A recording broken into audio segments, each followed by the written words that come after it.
Muy buenos días, amigas y amigos. Bienvenidas y bienvenidos a su programa Despertar Nacional con Moisés González, como cada sábado por RNN Canal 27. De inmediato vamos a iniciar con la palabra de la semana.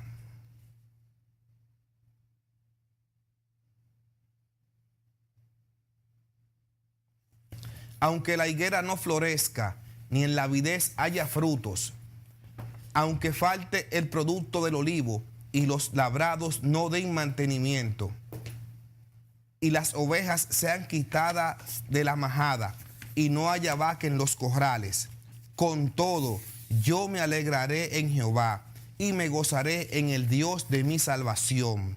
Jehová el Señor es mi fortaleza, el cual hace mis pies como de ciervas y en mis alturas me hace andar. Esta fue la palabra de la semana, que fue una declaración de fe del profeta Habacuc, en la que él expresa cuál era su determinación luego de que él clamara al Señor y él pudo ver la misericordia de Dios expresada en la respuesta que le dio. Él pudo proclamar que aunque la higuera no florezca, ni en las vides haya frutos, aunque no haya vaca en los corrales, con todo y eso, él determinó alegrarse en Dios y gozarse en el Dios de su salvación. Esta fue la palabra de la semana aquí en el programa Despertar Nacional con Moisés González. Vamos a una pausa, pero quédese en sintonía, que hoy tenemos un invitado de Grandes Ligas.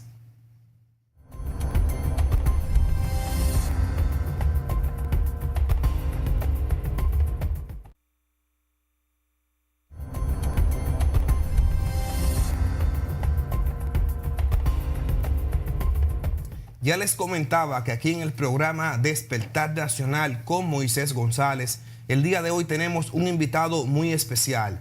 Se trata de una de las voces más respetadas, o mejor dicho, la voz más respetada en República Dominicana, cuando de situación meteorológica, situación natural o cualquier evento que tenga que ver con la naturaleza se trate.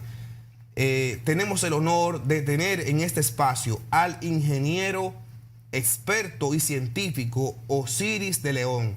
Muy buenos días, ¿cómo se siente? Buenos días Moisés, contento de estar compartiendo contigo hoy este Despertar Nacional y hablar con todo el país de temas que quizás puedan resultar de interés para la sociedad dominicana.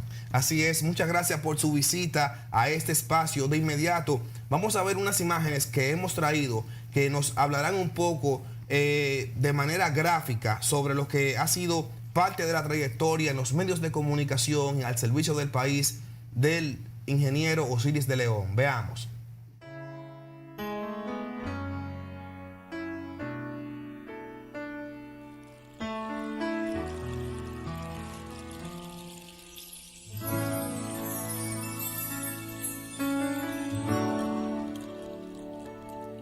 ¿Quién irá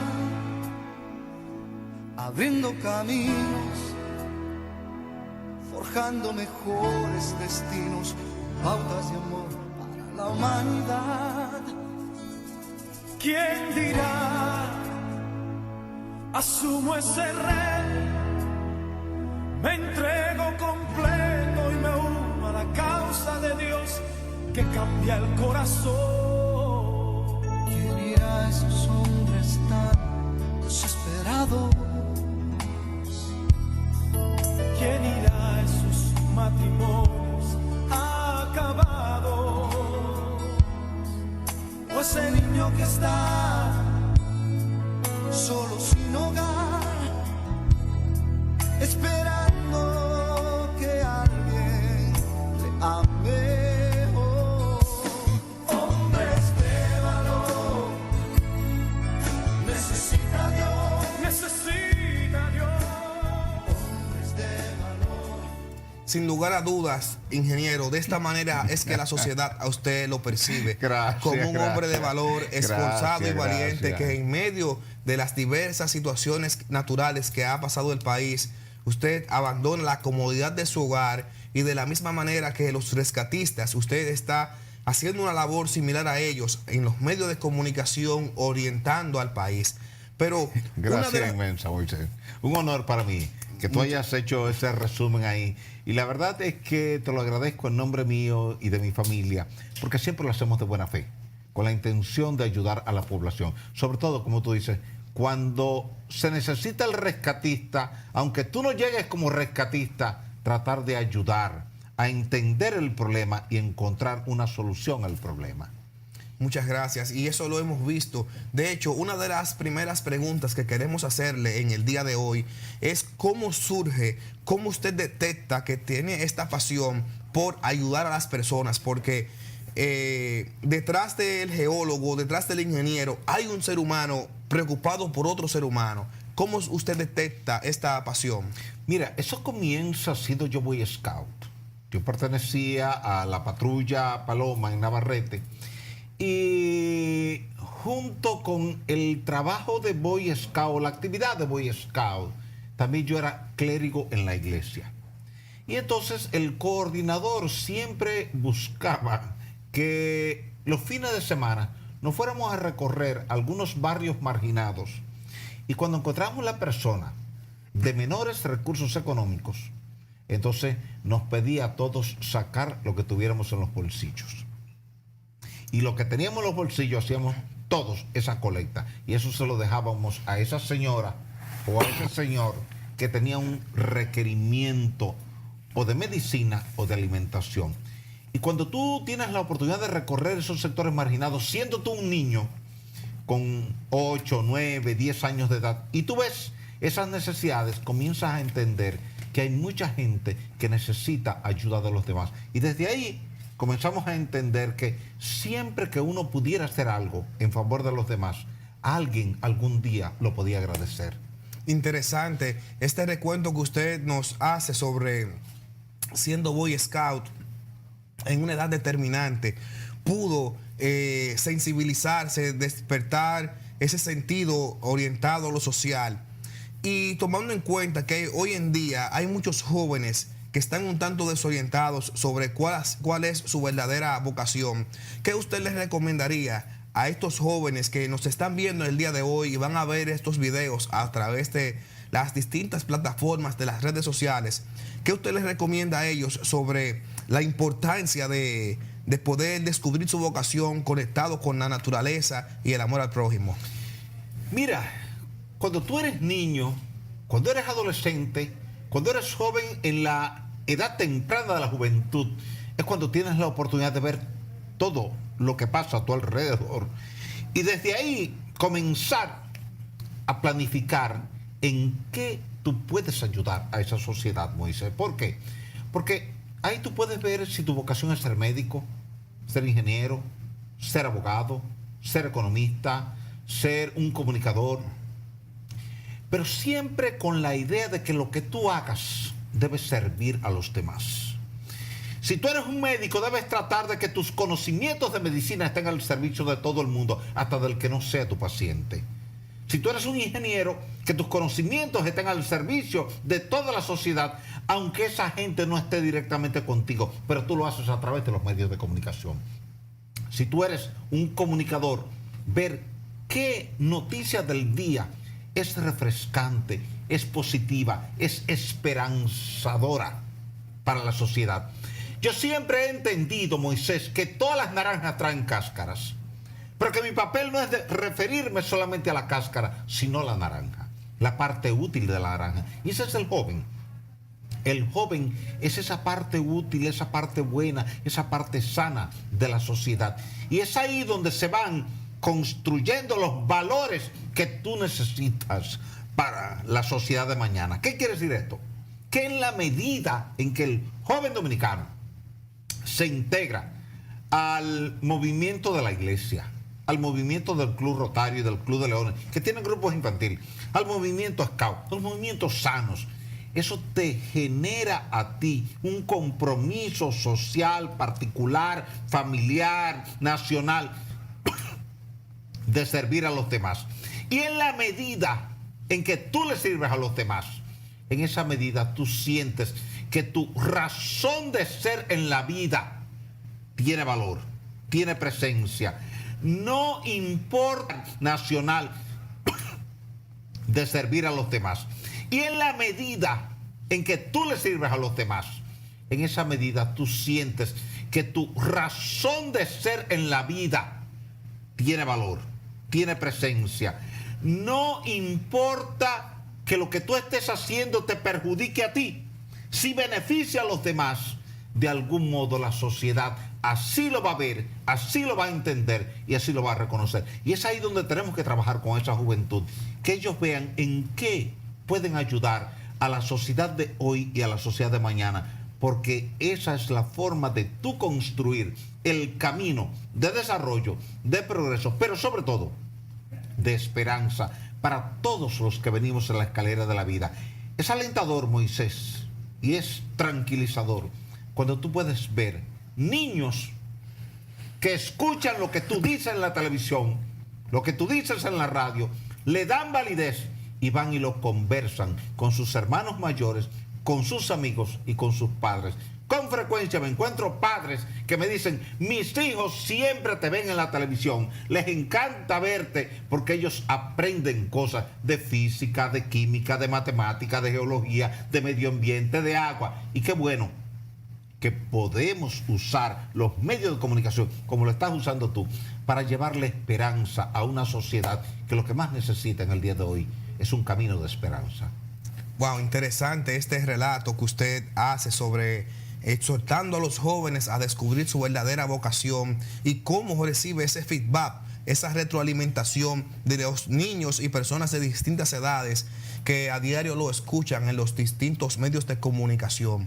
Hicimos la pregunta sobre los jóvenes precisamente porque en la situación que vive el país con la sequía que lo está azotando, la juventud juega un papel trascendental, no solamente desde el punto de vista de que si pueden ayudar a evitar el derramamiento de agua, pero también en el tema de la tecnología, las redes sociales. Nos dimos cuenta que usted encabezó una rueda de prensa luego de reunirse con el presidente de la República y otras instituciones que manejan los recursos hídricos del país.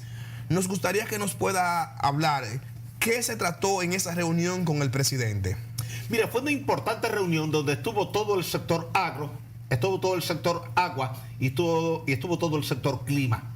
Y pasamos revista allí junto con el presidente de la República de la reducción de los niveles pluviométricos a todo lo largo y ancho del país, pero mayormente, Moisés, en el suroeste del país, desde Azua hasta Pedernales, y en el noroeste, desde Navarrete hasta Montecristi.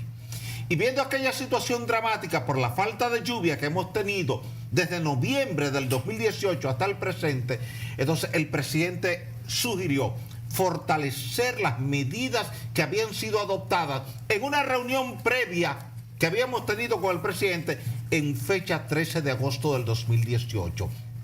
El presidente vio que los niveles de las presas han venido disminuyendo porque ha estado entrando poca agua, pero de cada presa, Moisés, sale agua para acueductos, sale agua para canales de riego y para usos industriales.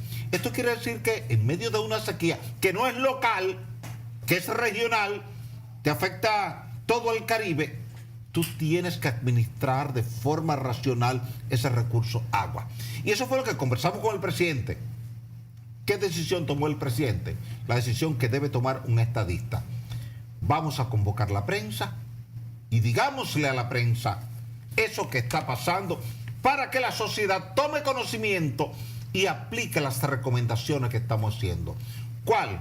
Comenzar a racionar el agua, porque en marzo vamos a tener una situación difícil, lo estamos viendo. Abril va a seguir siendo una situación difícil. Primera mitad de mayo va a ser difícil. En consecuencia, esas reservas de agua que ese día que hablamos con el presidente eran 570 millones de metros cúbicos en nuestras presas, al día de hoy, una semana después, ya son 533 millones de metros cúbicos de agua. Esto implica que los niveles en nuestras presas vienen bajando en unos 5 millones de metros cúbicos cada día. Y esto nos obliga a racionar el agua en la ducha, en el fregadero, al afeitarnos, al lavarnos las manos, al lavar la ropa, al cocer los alimentos, al limpiar el piso, al mojar el jardín. Estamos en un periodo de escasez de lluvia y cada ciudadano tiene que colaborar para reducir el consumo de agua hasta que cambien las condiciones. De ahí que tanto tú como yo, como la gente que nos ve en este momento, Moisés, tiene que entrar en un ejercicio de racionamiento del agua hasta que llegue la lluvia de mayo. Bueno, realmente, de acuerdo a lo que pudimos observar y como usted explicó con esa vehemencia, con esa autoridad, al momento de usted hacer uso de la palabra, usted exhortó a la población de que aún lo peor de la sequía aún no ha pasado, Así ¿verdad? es. Entonces, tomando en cuenta las medidas que hasta el momento se han tomado, ¿considera usted que han sido efectivas? Sí, mira, por suerte, el presidente de la República se reunió con todo el equipo Agro, Agua y Clima el 13 de agosto. Y allí en detalle explicamos lo que vendría para final de año. Entonces, estábamos hablando de que para agosto estábamos analizando una situación para noviembre, diciembre, enero, febrero, marzo, abril y mayo. Y eso motivó que el presidente, de común acuerdo con el sector agro, decidiera que la tercera siembra de arroz, que se llama el bitoño, no se sembrara por no tener suficiente agua y por ser el bitoño una cosecha muy limitada, de baja producción. En consecuencia, se tomó la decisión correcta. Pero al mismo tiempo, se le instruyó al sector recursos hidráulicos manejar con la debida cautela y con la debida prudencia las aguas en las presas. Gracias a esas medidas, hoy tú no estás haciendo una fila para buscar una lata de agua. Yo no estoy haciendo una fila para buscar una lata de agua. Y usted tampoco está haciendo una fila. Mire la importancia de tener un sistema de presas donde usted almacena agua y un gobierno que se preocupa por planificar de forma anticipada cómo administrar de forma óptima y de forma racional ese recurso vital que es el agua. Por eso, hoy día podemos abrir la llave en la casa y tenemos agua. Y podemos abrir la compuerta en el canal de riego y tenemos agua. Porque tenemos al día de hoy unos 533 millones de metros cúbicos de agua, que nos alcanza hasta mayo, siempre y cuando usted colabore economizando el agua. Por tanto, cuando usted se vaya a bañar, no tome más de 3 minutos en bañarse. Hágalo rápido, porque de esa manera usted economiza agua. Y cuando usted vaya a afeitarse, cierre la llave. Cuando vaya a fregar los platos, cierre la llave. Mojar el jardín, dejémoslo para más adelante, porque ahora no tenemos agua suficiente para mojar jardines. ¿Quieres decir que si desde agosto no se hubiera manejado este tema con determinación y voluntad política, hoy las consecuencias a finales de marzo, día 20 de marzo, 22, 23, fueran Fue un peores? caos. Estuviéramos en medio de un caos porque en lugar de tener 533 millones de metros cúbicos de agua, tuviéramos la décima parte de eso. Te voy a poner un caso. Al día de hoy, a la presa de Rincón le está entrando apenas 1 metro cúbico por segundo. 1 metro cúbico por segundo es nada. Es seco que está el río Jima, que es el que alimenta la presa de Rincón. A la presa de Sabaneta, al día de hoy le está entrando 1 metro cúbico por segundo por el río San Juan. 1 metro cúbico por segundo no es nada. Imagínate tú que para el acueducto de Santo Domingo desde Valdesia vienen 6.5 metros cúbicos por segundo. Calcula tú el dramatismo que estuviera ocurriendo en el momento actual en la sociedad dominicana si tú no hubieras manejado desde agosto con la prudencia con que el presidente Medina mandó a manejar el agua en las presas. Se hubiese agotado el agua en las presas y ahora, como no hay lluvia, no tendríamos agua en la no tendríamos agua en la ducha, no tendríamos agua en el fregadero, no tendríamos agua en el canal de riego y la situación sería dramática. Por suerte, hubo esta amplia reunión técnica de 2 horas de trabajo con el presidente y el presidente comprendió que lo que venía en materia de clima era una situación ajena a nosotros, externa a nosotros, que no dependía de que nosotros pidiéramos que lloviera o que no lloviera, sino que no iba a llover en toda esta región del Caribe y que por eso había que hacer aquello que había recomendado José al faraón cuando el faraón le contó aquel sueño de 7 vacas gordas y 7 vacas flacas, 7 espigas muy bonitas, muy hermosas y 7 espigas marchitas. Es decir, le dijimos al presidente, va a llover en agosto, septiembre y octubre, pero tendremos escasez en noviembre, diciembre, enero, febrero, marzo. En consecuencia, el agua que nos caiga en el territorio nacional en enero, febrero, en agosto, septiembre y octubre, economicémosla para usarla en noviembre, diciembre, enero, febrero, marzo, porque la vamos a necesitar. Y así se hizo. Se le instruyó al INDRI que el agua de lluvia que entrara a las presas en agosto, septiembre y octubre, las administrara de forma racional, las presas se llenaron y entonces esa agua se ha estado utilizando de forma óptima, de forma racional, desde noviembre hasta el presente. Interesante ilustración cuando usted comparó el tiempo de José y el faraón. Vamos a una pausa y en breve volvemos con más.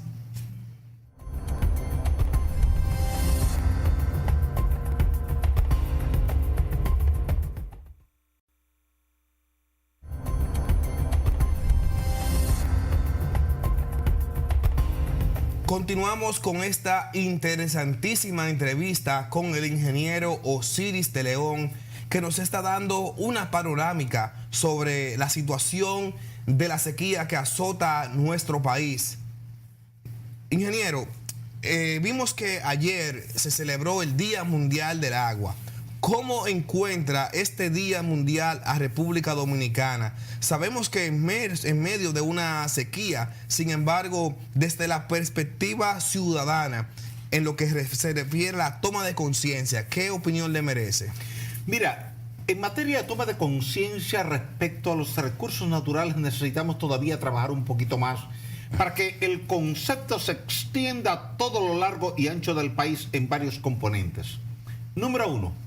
Que entendamos que hay una dinámica interconectada entre la lluvia, el bosque, el río, la presa y el consumo de agua para acueductos y para canales de riego. De ahí que cuando tú tienes lluvias importantes en una determinada región, esa lluvia cae sobre esa zona, parte del agua fluye de manera superficial como flujo base, otra parte se infiltra al subsuelo y los árboles captan parte de esa agua, la incorporan a su proceso de fotosíntesis y una parte vuelve a la atmósfera como evapotranspiración. De ahí que en la medida en que conservemos el bosque, la evapotranspiración que genera el bosque se suma a la cantidad de vapor de agua que viene en el aire con los vientos del este y los vientos del noreste, que son los vientos alisios, y eso te garantiza suficiente cantidad de vapor de agua en la región como para que las gotitas se tornen grandes, pesadas y puedan caer atraídas por la fuerza gravitacional y te caen en forma de lluvia. De ahí que si desmontamos el bosque, parte de la nubosidad cargada de vapor de agua cruza sobre el territorio y no nos descarga la lluvia. Entonces, al mismo tiempo, el río tenemos que verlo como un medio de transporte hídrico, no como un medio de transporte de basuras. Si tú revisas una parte importante de los cauces de los ríos, te vas a encontrar con que muchas comunidades y muchos alcaldes históricamente han usado el río como un medio de transporte de basura. Te ponen el vertedero de basura a la orilla del río para que cuando el río aumente el caudal por una lluvia se lleve la basura, y hemos creado un caos ambiental. De ahí que la sociedad en su conjunto debe entender que en la medida en que protege el bosque, protege el cauce del río, entonces tiene más agua en los embalses, hay más agua en los acueductos, hay más agua en los canales de riego, hay más producción de alimentos y en consecuencia hay mejores condiciones de vida. Quiere decir que somos parte de un medio ambiente donde la lluvia, el bosque, el río, la presa, el canal, la finca agrícola y nosotros como ciudadanos somos parte integral y tenemos que verlo como un todo. Quiere decir que ayer, que era Día Mundial del Agua, era una excelente oportunidad, pero hoy también y cada día de mañana también, para recordar que el agua es el recurso natural vital en nuestro planeta Tierra y que es un recurso que ha sido valorado inversamente proporcional a su abundancia. Quien tiene mucha agua la valora poco y la desperdicia mucho, pero quien tiene poca agua la valora mucho y la desperdicia poco. De ahí que tú ves en la zona rural aquella madre o aquella abuela que tiene que caminar 5 kilómetros con una lata de agua en la cabeza para traer esa agua, para hervirle los plátanos y la yuca a sus hijos. Esa madre y esa abuela no desperdician una sola gota de agua, porque ahí está lo que es el sustento de su hogar, de su familia, de sus hijos, y cuida esa agua como su vida. Ojalá que cada ciudadano dominicano aprenda a cuidar cada gota de agua como si fuese una gota de la sangre que le garantiza la vida. Yo creo que en República Dominicana no hay una voz que hable con mayor autoridad sobre este tema que usted, porque no lo vemos que usted lo hace desde un punto de vista cargado de conceptos que sean inasequibles a la sociedad, sino imbuido de una pasión como que lo hace compromisario con la misma madre naturaleza para que nos comunique a nosotros, los ciudadanos, la importancia de respetar y cuidar los recursos naturales. Así que yo lo felicito en medio de esta entrevista. No podemos dejar culminar esta entrevista sin preguntarle su valoración, estimado ingeniero, sobre los 7 proyectos agroforestales que está desarrollando el gobierno dominicano en el marco de las 242 visitas sorpresa. Podemos dividir esta pregunta en dos. Una, ¿qué opinión le merece los proyectos agroforestales? Y segundo, ¿qué opinión le merece desde su perspectiva científica, naturalista, desde su compromiso con el cambio climático, las visitas sorpresa del señor presidente? Mira, veámoslo primero desde el punto de vista estrictamente forestal en la vertiente sur de la Cordillera Central, en esa zona que cubre desde Padre Las Casas y Las Cañitas hasta la región fronteriza. Esa zona había sido desmontada, estaba pelada, como le llama el campesino. Y el presidente de la República, en aquella visita que hizo en un lado de la Sierra de Neiva a Hondo Valle, cuando iba aterrizando, vio que aquella zona estaba desmontada y le dijo a los agricultores: miren, si ustedes siguen desmontando el bosque de estas montañas, ustedes van a tener que emigrar de aquí, porque aquí no va a llover y no habrá producción. Desde ese día tomó la decisión de iniciar un programa de reforestación. Y ese programa de reforestación, que al día de hoy ha sembrado ya cerca de 30 millones de árboles, tiene 2 componentes que son importantes, son fundamentales. Número 1, te articula el programa de reforestación tradicional con especies forestales no productivas en términos de nutrición: el pino, el roble, la caoba. Sin embargo, el presidente de la República, Danilo Medina, tuvo una visión que va más allá de lo estrictamente forestal.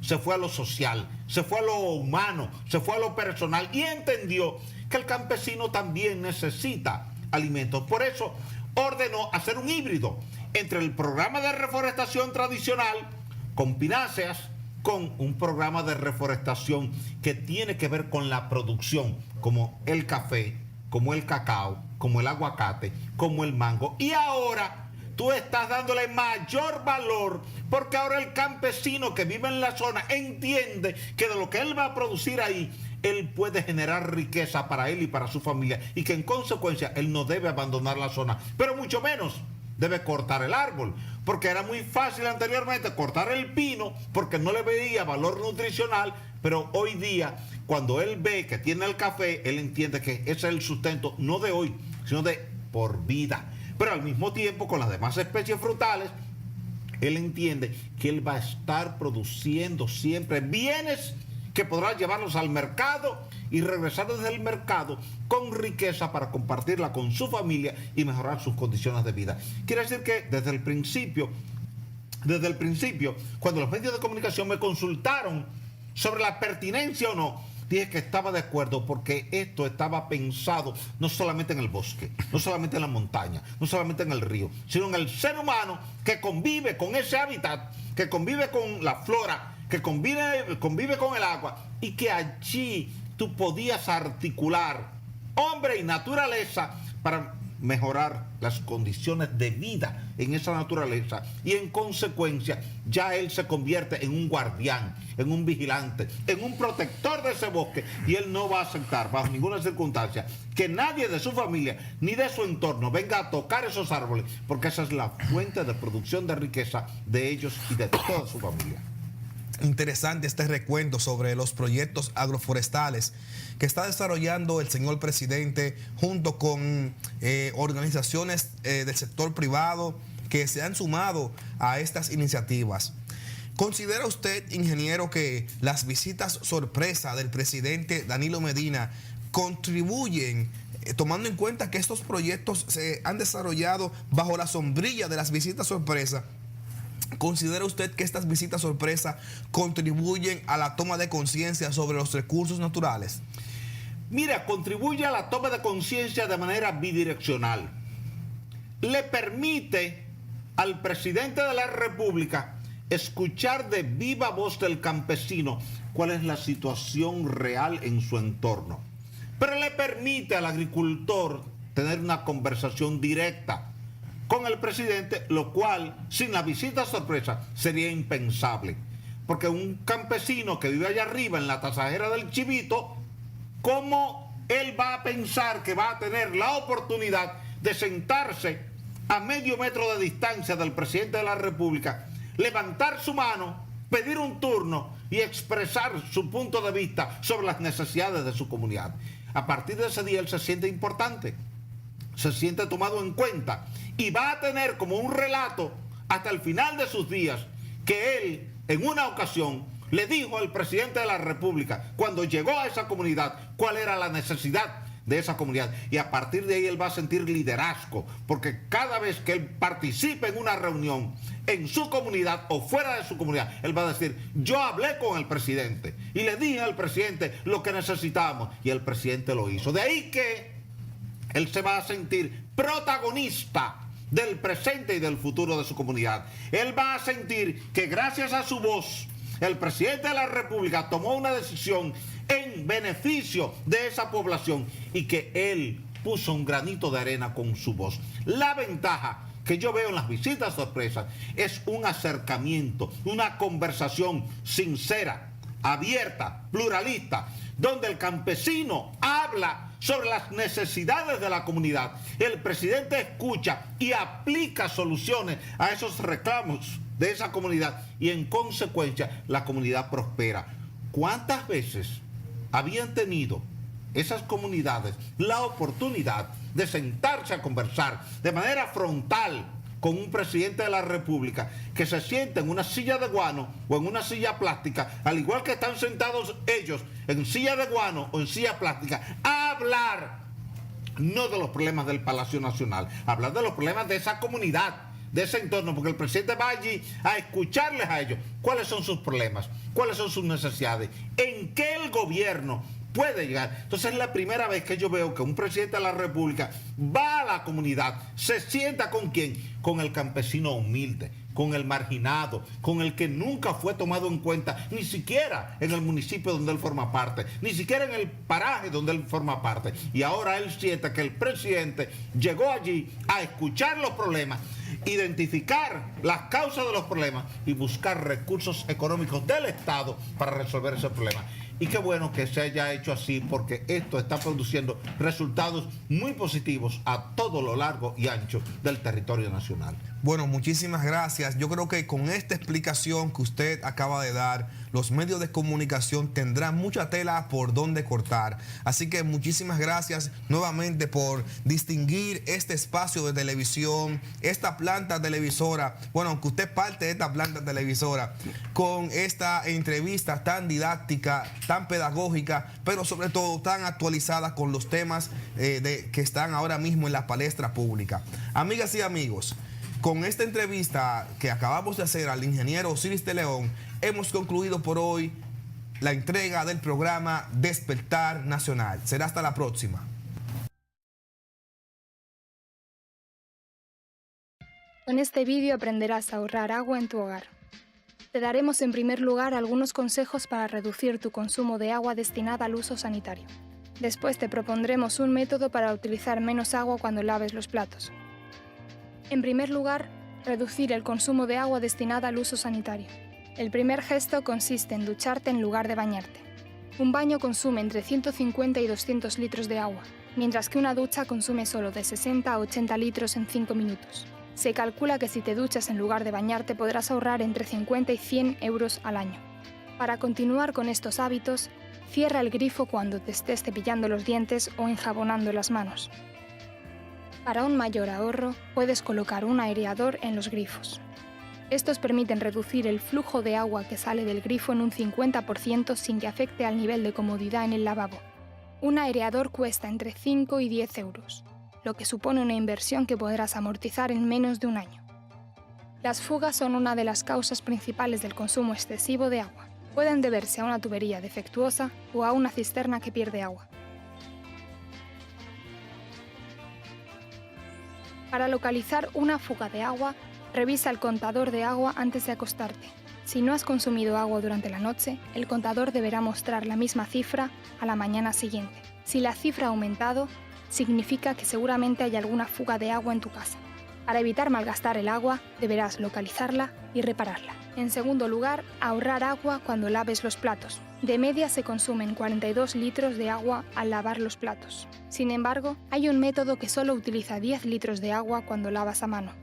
Para ello solamente necesitarás una palangana, un bol, 2 esponjas y jabón de lavavajillas. En primer lugar, el lavabo. Te recomendamos que laves tus platos inmediatamente después de la comida para que la suciedad no se seque. Empieza llenando la palangana con agua templada.